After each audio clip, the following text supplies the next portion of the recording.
Hello and welcome to another art house movie review. This time I'm reviewing the documentary My Imaginary Country, directed by Patricio Guzmán. So this director establishes his credentials right at the start of the film. He made the documentary The Battle of Chile about the coup d'etat in Chile and the overthrowing of Allende. And he also tells the story about Chris Marker visiting Chile and Chris liking Patricio's first film and that they started a correspondence together.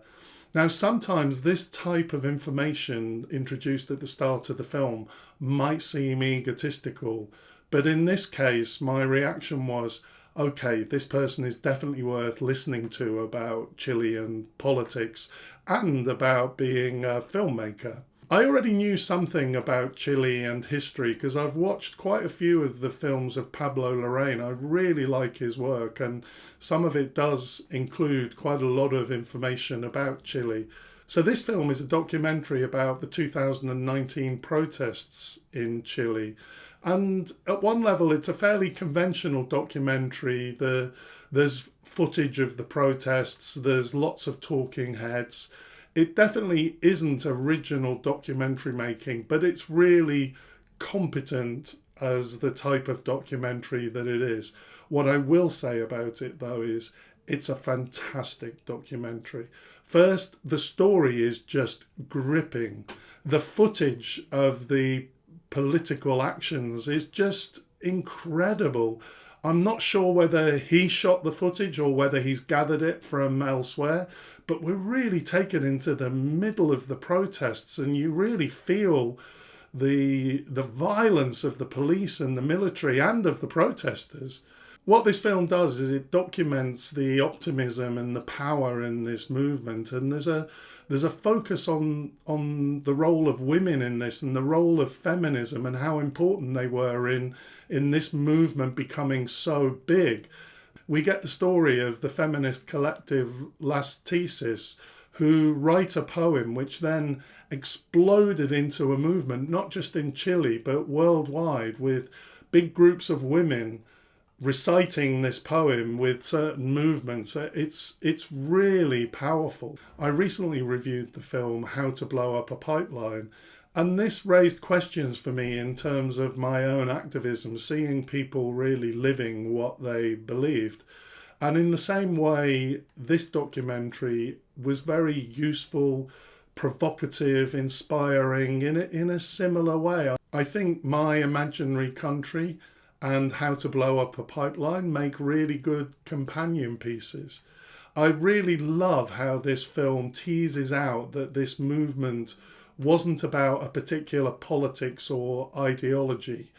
It was about basic human decency, the feeling of injustice, bringing people together, even people who weren't necessarily politically active previously. In many respects, it's really optimistic, though just Googling recent developments this year, things may not be as positive now as they were at the end of the documentary. But I must say I'm very much on board with the politics of this movement. But one critique I might make of this documentary is that it's very biased. There's no sense of objectivity or hearing from the other side. I think that it really works as a documentary. It's unashamedly documenting this amazing humanitarian movement, but in fact there is a radical politics of equality, of left-wing kind of feminism underlying this movement, and there's nothing here to engage with people who have a different view to try and create a common feeling. One of the interviewees actually says that we don't want to negotiate with the system, we don't want to negotiate with political parties, that this is something new, and that does kind of make sense. So I call it a critique of the film, but it is just unashamedly giving one point of view. That said, given the recent developments, there's still a strong right-wing faction that opposes this liberal agenda. And I guess I'm not really making a critique, it's just an acknowledgement that there is a politics here, that it's true that this movement developed completely outside of the political system, but it is kind of based on a liberal ideology overall. If you're against liberal politics, I think you're going to balk against this film. For me, I loved it. This film was really preaching to the converted. I felt really moved and inspired. Overall, this is a really entertaining, informative, and inspiring documentary. It feels like an important watch for anyone interested in justice, about the power of a mass movement. It's really exciting. I highly recommend it. Thanks for watching. See you next time.